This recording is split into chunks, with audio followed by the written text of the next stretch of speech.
Namaskar. I am going to continue the first volume of my autobiography, Moor Jibon Moor Kotha. So I think you will get lot of actually enjoyment.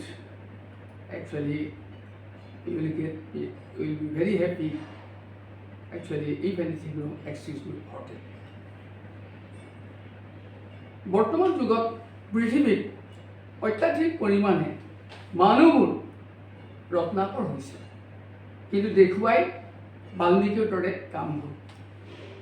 আৰু সেইকাৰণে বোধ কৰোঁ বৰ্তমান যুগত দেখা যায় বহুত মানুহে নিজৰ আত্মজীৱনীখন লিখিবলৈ ভয় কৰে, হাতত কলম তুলিবলৈ ভয় কৰে।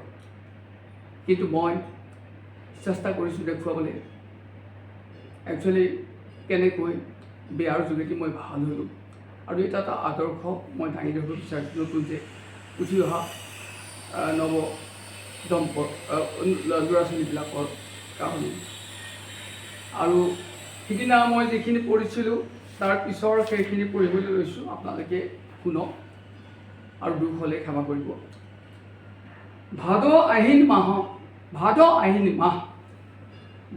আহিন মাহ পুঠি মোৱা চেলেকণা চন্দা চাউল ধুতি আদি সৰু সৰু বগা ৰূপালী ৰঙৰ মাছবোৰে জাক পাতি পানীৰ ওপৰত জঁপিয়াই জঁপিয়াই যায়, যেন ধক ধককৈ বগা ৰূপালী চাদৰবোৰ পানীৰ ওপৰত সিহঁতে শাৰী শাৰীকৈ পাৰে। মোৰ দেউতা বৈকুণ্ঠগামী ডিম্বেশ্বৰ দত্ত আমাৰ অঞ্চলৰ এজন অতি গণ্যমান্য আৰু সৰ্বগুণাস্পদ ব্যক্তি আছিল। তেওঁ এজন কৃতি শিক্ষক হোৱাৰ উপৰিও কঠোৰ পৰিশ্ৰম কৰা এজন আদৰ্শ খেতিয়ক আৰু এজন সুন্দৰ বক্তা আছিল। দেউতা আৰু একে সময়ৰ শিক্ষকসকলে কিয় পেঞ্চন নেপালে ভাবিলে দুখ লাগে। সমাজৰ সৎ কামবিলাকত আগ্ৰহ হোৱাৰ উপৰিও দেউতা এজন অতি উৎকৃষ্ট নামাচাৰ্য আছিল। শুৱলা মাতেৰে কীৰ্তন ঘোষা, ভাগৱত বৰগীত, দিহানাম আদি গাই ভকতৰ সথন পাইছিল। দেউতাৰ এই গুণবিলাক ময়ো যৎপৰো নাস্তি অনুকৰণ কৰাত দেউতাই মোক উৎসাহ দিছিল। সৰুতে এদিন দেউতাই কৈছিল, আমি কোচ ৰজা নৰনাৰায়ণ আৰু তেওঁৰ অতি বিখ্যাত সেনাপতি অৰ্থাৎ তেওঁৰ ভায়েক চিলাৰাই আমাৰ বংশৰ উপৰি পুৰুষসকল আছিল। সম্বন্ধত নৰনাৰায়ণৰ চিলাৰাই তহঁতৰ আজোৰো ককাৰ হ'ব। অতীততে আমি কোচবিহাৰত আছিলোঁ। আমি প্ৰকৃততে কোচবিহাৰৰ মানুহ।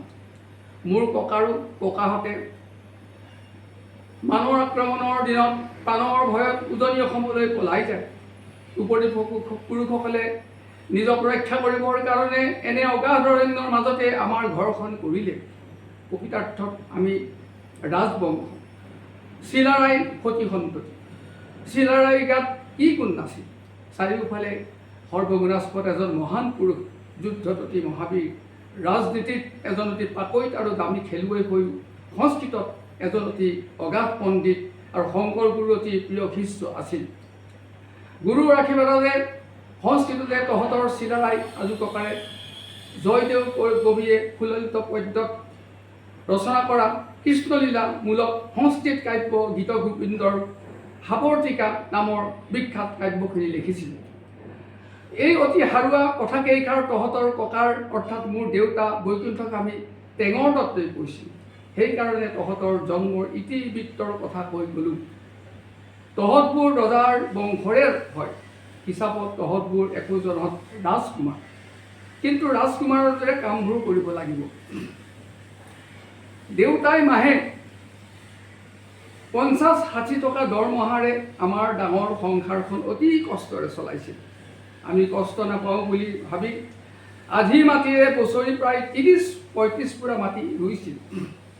সৰুকালৰ পৰা ভালমতে পঢ়া শুনা কৰাৰ উপৰিও পথাৰত হাল বোৱা, কোৰ মৰা, মাছ মৰা, খৰি ফলা, 12 মাহৰ শাক পাচলি কৰা, ব্যায়াম, খেল খেলা ইত্যাদি সকলো কাম অতি নিয়াৰিকৈ কৰিবলৈ কৈছিল, আৰু সেইমতে আমি দেউতাৰ আদেশ পালন কৰিছোঁ। দেউতাই বৌতী আৰু বৌতীৰে ভনীয়েকক বিয়া কৰাইছিল। আইৰ দৰে ক আখৰটোৰ চুককেইটা নজনা আমাৰ মাহিতীৰ নামো আছিল কলি। বাহিৰে ভিতৰে বৌতি বেকেট পখিলীৰ দৰে মৰমীয়াল আৰু ধুনীয়া আছিল। মাহিতি অতি ধুনীয়া হোৱাৰ কাৰণে কিয় নাম থলে কলি, সম্ভৱ মুখ নালাগিবৰ কাৰণেই নাম থলে কলি। মাহিতি আহিলত আমাৰ ল'ৰা ছোৱালীৰ সংখ্যা 8ৰ পৰা 10 হ'ল। আইসকলে দেউতাক সকলো কামতে যৎপৰো নাস্তি মিলিজুলি সহায় কৰিছিল। মাজে মাজে আমাৰ ঘৰত কিবা গৃহকন্দলো হৈছিল। দেউতাই ভাত নাখাই শুই থাকিছিল। তেতিয়া বৌ মাহিতীয়ে লাহেকৈ সৰুকৈ কোমল মাতেৰে দেউতাক কয়, ভাত খাবলৈ আহক, আকৌ উঠক আপুনি, ভাত খাবলৈ আহক, উঠক, আপুনি নাখালে আমিও নাখাওঁ। আৰু তেতিয়া দেউতাই একো নকৈ ভাত খায় আৰু পিছদিনা পুৱা আনন্দ মনেৰে কামত লাগে। আমি পঢ়ি থাকোঁতে আমাৰ ঘৰত হাল বাবৰ কাৰণে প্ৰায় 5-6 হাল গৰু আৰু গাখীৰ খাবৰ কাৰণে 4-5জনী ক্ষীৰতী গৰু আছিল। নিমখ কণৰ বাহিৰে খোৱাৰ সকলো বস্তু দেউতাৰ সৈতে আমি ঘৰতেই প্ৰস্তুত কৰিছিলোঁ।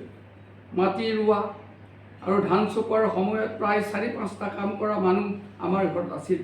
দেউতাৰ উপদেশ মতে আমি সকলোৱেই তেওঁলোকক ভাল ব্যৱহাৰ আৰু মৰম কৰিছিলোঁ আৰু সেইকাৰণে প্ৰত্যেকজনেই আমাৰ ঘৰত বহুদিন কাম কৰি আমাৰ লগত আনন্দৰে আছিল। নাঙল যুৱলি, মৰাপাতৰ পঘা, মৈ বিৰিয়া, কঠীয়াৰ তুং, কোৰখন শলা, কুমলীয়া বাঁহৰ টঙালেৰে ডাঙৰি বন্ধা, জুলুকি, পল, জাকৈ, খালৈ, বৰশী, দলঙা, সুকুমা, জেওৰা কৰা আৰু জীয়া, গছ কটা আৰু খৰি ফুলা ইত্যাদি পদ্ধতিবোৰ সুচাৰুৰূপে আৰু নিয়াৰিকৈ জানিছিলোঁ আৰু কৰিছিলোঁ। দেউতাৰ মতে এইবিলাক কৰিও পঢ়া শুনা প্ৰধান বুলি কৈছিলে। গতিকে আজি ইমানতে মই শেষ কৰিলোঁ। আৰু আমাৰ দেউতাৰ যিখিনি আমাক উপদেশ দিছিলে কৰিবলৈ, সেইমতে আমি পালন কৰিছিলোঁ আৰু পালন কৰি আজি সঁচাকৈ নিজৰ জীৱন ধন্য মানিলোঁ। এনেকুৱা এজন পিতৃ আৰু এনেকুৱা দুগৰাকী মোৰ আই পোৱাৰ কাৰণে। সেই সৰ্বজনস্কত ব্যক্তি সমান কিবা যদি দুখ হৈছে মোক ক্ষমা কৰিব। আৰু নিশ্চয় আপোনালোকে ইয়াৰ পৰা মোৰ সম্পৰ্কে মই অলপ ক্ষুদ্ৰ এটা ধূলিকণা আপোনালোকে হয়তো ভাবিব পাৰে মই আত্মজীৱনী লিখিবলৈ লৈছোঁ, কিন্তু উপায় নাই, মই লিখিলোঁ। তথাপি আপোনালোকে অকণমান সময় খৰচ কৰি শুনিবচোন, পিছত লাষ্টত ৰিজাল্টটো কি পায় মোক জনাব। মই এতিয়া 2টা খণ্ড লিখি শেষ কৰিছোঁ, 2টা খণ্ড পঢ়িছোঁ, 3টা এতিয়ালৈকে 5-6টা খণ্ড হ'ল। বাকীকেইটা মই প্ৰকাশ কৰিবলৈ আছে, লাহে লাহে কৰিম। কিবা দুখ হ'লে ক্ষমা কৰিব। ধন্যবাদ।